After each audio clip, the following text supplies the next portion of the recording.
अस्सलामुअलैकुम स्टूडेंट। आज का हमारा जो लेक्चर है वो है फ़िज़िक्स पर। 10th क्लास की ये फ़िज़िक्स की बुक है हमारे पास। हम फ़िज़िक्स की बुक में जो पहला चैप्टर है सबसे पहले उसे डिस्कस करेंगे और आज के इस लेक्चर में हम आपको इसमें पहले चैप्टर में जो भी शॉर्ट क्वेश्चन बनते हैं उनके बारे में बताएंगे। तो चलें जी, शुरू करते हैं। बिस्मिल्लाहिर्रहमानिर्रहीम। हमारे पास सबसे पहला जो टॉपिक है वो है सिंपल हार्मोनिक मोशन।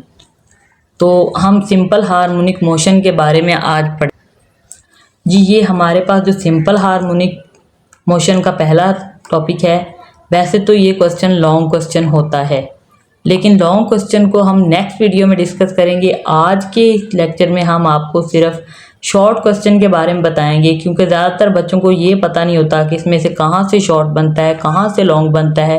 बच्चों की सबसे बड़ी परेशानी ये होती है, उन्हें ये समझ नहीं आ रहा था कि अब वो इसमें से लॉन्ग कौन सा करें, शॉर्ट कौन सा करें। तो हम आपकी परेशानी को समझते हैं और आज हम इसे हल करेंगे। हम आपको इसमें से शॉर्ट क्वेश्चन सबसे पहले बताएंगे, उसके बाद हम लॉन्ग क्वेश्चन की तरफ जाएंगे। सबसे पहला क्वेश्चन हमारे पास जो शॉर्ट क्वेश्चन होता है वो होता है सिंपल हार्मोनिक मोशन, और इसके साथ ही हमारे पास होता है रिस्टोरिंग फोर्स। जो रिस्टोरिंग फोर्स है उसकी डेफिनेशन जो है हमारे पास वो ये है, रिस्टोरिंग फोर्स हमेशा ऑसिलेटरी मोशन पर अमल पैरा जिस्म को इसकी वस्ती पोजीशन की तरफ या इससे दूसरी तरफ धकेलती है। ठीक है।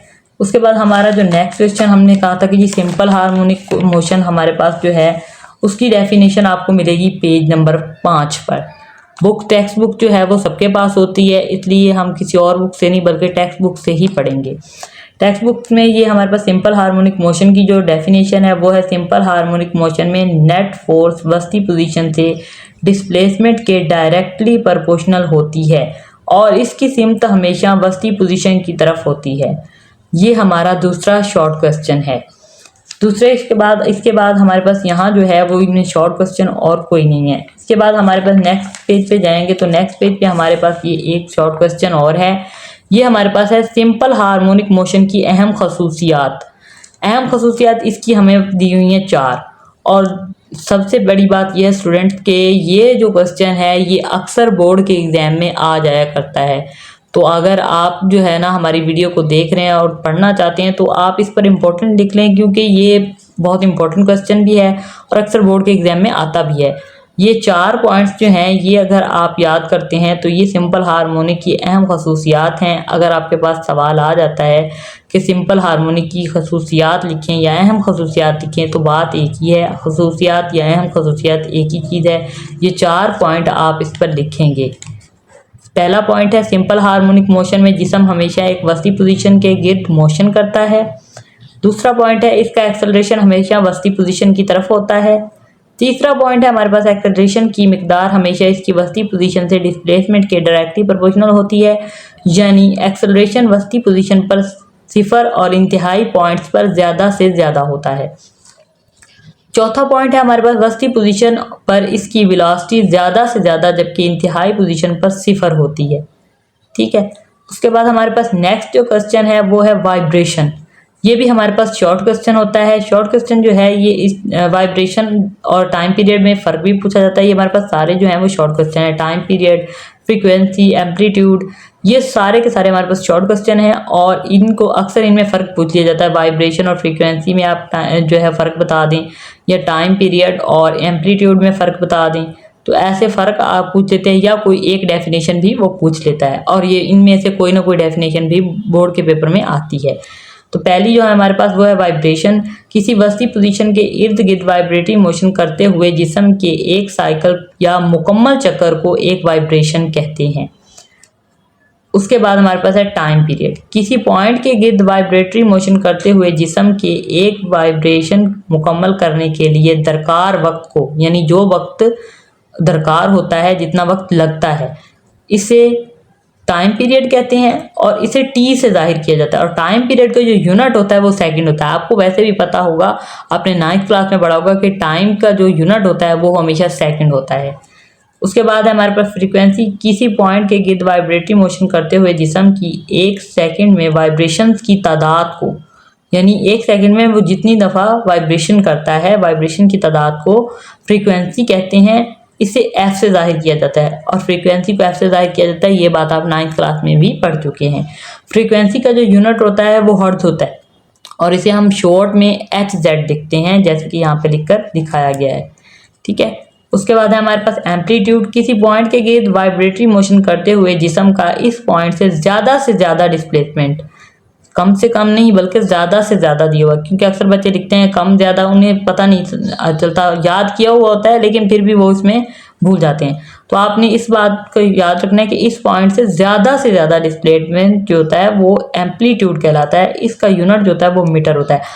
क्योंकि आप यहाँ पे फासले की बात की जा रही है, ज़्यादा से ज़्यादा डिस्प्लेसमेंट कहा जा रहा है, तो आप जानते हैं कि लंबाई या फासले का जो यूनिट होता है हमारे पास वो मीटर होता है, इसलिए एम्पलीट्यूड में भी इसका जो यूनिट है वो मीटर है। उसके बाद हमारे पास जो है वो नेक्स्ट क्वेश्चन है। वैसे ये लॉन्ग क्वेश्चन होता है लेकिन इसमें शॉर्ट भी पूछा जाता है। ऐसा नहीं है कि जो लॉन्ग क्वेश्चन है उनमें से शॉर्ट कभी नहीं आता, शॉर्ट उनमें से भी पूछ दिया जाता है। बोर्ड के एग्जाम में ये नहीं देखा जाता कि लॉन्ग क्वेश्चन ये है तो इसमें हम शॉर्ट नहीं पूछेंगे, जी बिल्कुल नहीं, ऐसा नहीं होता। वो लॉन्ग में से भी शॉर्ट पूछ लेते हैं और शॉर्ट में से भी। तो आपने ये कभी भी नहीं सोचना कि जो लॉन्ग क्वेश्चन है उसमें से शॉर्ट नहीं आ सकता, आता है। हमारे पास ये है डैम्प्ड ऑसिलेशन। तो इसमें जो है ये हमारे पास डैम्प्ड ऑसिलेशन की डेफिनेशन है। यहाँ आप देखें, किसी मज़ामती फोर्स की मौजूदगी में सिस्टम की ऑसिलेशन को डैम्प्ड ऑसिलेशन कहा जाता है। मज़ामती फोर्स यानी खिलाफ वर्जी करना, अगेंस्ट। तो ये यहाँ पर उर्दू में जो अल्फाज इस्तेमाल किए गए, कहा गया कि किसी मज़ामती फोर्स की मौजूदगी में सिस्टम की ऑसिलेशन को डैम्प्ड ऑसिलेशन कहा जाता है। नेक्स्ट जो है हमारे पास वो है वेव। वेव का जो टॉपिक है ये हमारे पास लॉन्ग है और इसमें हमारे पास वेव की जो है वो डेफिनेशन है, वो डेफिनेशन हम ज़रूर याद करेंगे। मैंने आपको पहले भी बताया कि लॉन्ग में से भी वो शॉर्ट पूछ लेता है।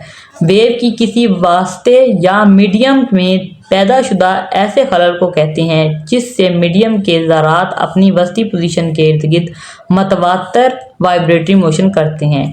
और वेव की जो बुनियादी इकसाम है वो भी अक्सर वो पूछ लेता है शॉर्ट में कि वेव की डेफिनेशन लिखें और इसके साथ ही इसकी इकसाम के नाम लिखें। तो मैकेनिकल वेव्स और इलेक्ट्रोमैग्नेटिक वेव जो होती हैं वो इसकी बुनियादी इकसाम हैं, वेव की इकसाम है ये। और उसके साथ ही इनमें फ़र्क भी पूछ लिया जाता है, वो कहते हैं मैकेनिकल वेव और इलेक्ट्रोमैग्नेटिक वेव में फ़र्क लिखें। तो जो फ़र्क होता है हमारे पास वो यहाँ है, हमारे पास ऐसी वेव जिनके गुजरने के लिए किसी मीडियम की ज़रूरत हो, मैकेनिकल वेव कहलाती हैं। और इसकी मिसाल है पानी की सतह पर पैदा होने वाली वेव्स, साउंड वेव्स, या आप इनमें से कोई सी भी 2-3 मिसालें याद कर सकते हैं। यहाँ पे दी हुई है पानी की सतह पर पैदा होने वाली वेव, साउंड वेव, डोरी और स्प्रिंग में पैदाशुदा वेव्स वगैरह।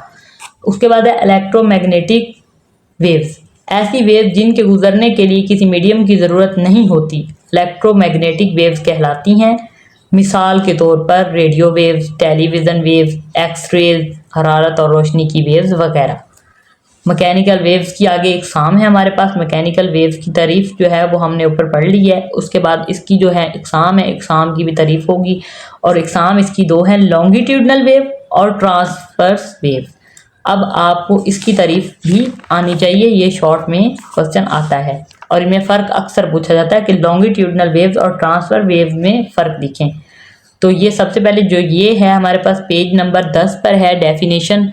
ये डेफिनेशन है ऐसी वेव जिसमें मीडियम के ज़रात की वाइब्रेटरी मोशन वेव की मोशन की सिमत के मतवाज़ी होती है, लॉन्गिट्यूडनल वेव्स कहलाती हैं। ठीक है, उसके बाद हमारे पास दूसरी जो है वो है ऐसी वेव जिनमें मीडियम के ज़रात की वाइब्रेटरी मोशन वेव की मोशन की सिमत के अमूदन होती हैं। वहाँ पीछे हमारे पास मतवाज़ी होती हैं लेकिन यहाँ वगैरह अमूदन होती हैं, ट्रांसवर्स वेव्स कहलाती हैं। ये हमारे पास डेफिनेशन है, दोनों इनमें फ़र्क भी पूछा जाता है। नेक्स्ट क्वेश्चन है हमारे पास, इसमें ये है, ये शॉर्ट क्वेश्चन है, स्पीड, फ्रीक्वेंसी और वेवलेंथ के दरमियान ताल्लुक। ये अक्सर शॉर्ट में भी पूछ लिया जाता है और लॉन्ग में भी, क्योंकि ये क्वेश्चन बहुत बड़ा नहीं है, छोटा सा क्वेश्चन है, तो इसके बारे में वो लॉन्ग में भी पूछ सकता है या शॉर्ट में भी। तो उसके लिए आपने ये 2 लाइनें लिखनी होती हैं। दर हकीकत वेव मीडियम में पैदा होने वाले एक खलल है जो एक जगह से दूसरी जगह मुंतकिल होता है। इस खलल की वेलोसिटी को वेव वेलोसिटी कहा जाता है और ये वेव वेलोसिटी की डेफिनेशन भी है। अगर वो आपसे पूछ ले कि वेव वेलोसिटी की डेफिनेशन लिखें तो ये हमारे पास जो है ये वेव वेलोसिटी की डेफिनेशन है। उसके बाद ये वेलोसिटी का सबको पता है कि वेलोसिटी का फार्मूला क्या होता है, जो कि हमने 9th क्लास में पढ़ा है। v = d/t। d यानी फासला और t वक्त होता है और v से वेलोसिटी जाहिर होती है। उसके बाद आप आगे लिखेंगे अगर वेव एक जगह से दूसरी जगह मोशन के दौरान टाइम पीरियड t के मसावी वक्त सर्व करे तो वेव का तय करदा फासला वेव लेंथ यानी लैम्डा, इसे लैम्डा कहा जाता है। जो निशान आपको यहाँ पर दिखाई दे रहा है इसे लैम्डा कहते हैं, लैम्डा के मसावी होता है। लिहाजा v = λ/t। अच्छा, उसके बाद हमारे पास नेक्स्ट है, चूंकि time period t frequency f का रेसिप्रोकल है इसलिए t = 1/f, और ये हमारे पास अगर मसवात को हम सीधा करके लिखें तो v = हमारे पास आएगा f लैम्डा। इस तरह से ये हमारे पास क्वेश्चन जो है वो मुकम्मल हो जाता है। नेक्स्ट क्वेश्चन जी हमारे पास है इसका रिफ्लेक्शन। रिफ्लेक्शन की डेफिनेशन वो अक्सर पूछता है जी। रिफ्लेक्शन की जो डेफिनेशन है वो है जब वेव एक मीडियम से गुजरती हुई दूसरे मीडियम की सतह पर टकराती है तो वो पहले मीडियम में वापस लौट आती है। Angle of incident angle of reflection के बराबर होता है। वेव के इस अमल को रिफ्लेक्शन कहा जाता है। ये हमारे पास वेव रिफ्लेक्शन की डेफिनेशन है। उसके बाद इसमें नेक्स्ट हमारे पास है जो वो रिफ्रैक्शन की, पहले रिफ्लेक्शन की थी अब है रिफ्रैक्शन की। तो ये है वेव के एक मीडियम से किसी जाविये के साथ दूसरे मीडियम में खलल दाखिल होते हुए मोशन की सीमत तब्दील करने के अमल को वेव की रिफ्रैक्शन कहते हैं। नेक्स्ट हमारे पास जो है वो है वेव के रुकावटों के बारीक किनारों के गिर्द मुड़ जाने या फैल जाने को वेव की डिफ्रैक्शन कहते हैं। ये हमारे पास वेव की डिफ्रैक्शन की तारीफ है। आपको इस चैप्टर की ये जो है डेफिनेशन बता दी गई हैं। चैप्टर हमारे पास ख़त्म हो चुका है। पूरे चैप्टर में ये मेन जो थी इनमें शॉर्ट डेफिनेशन थी।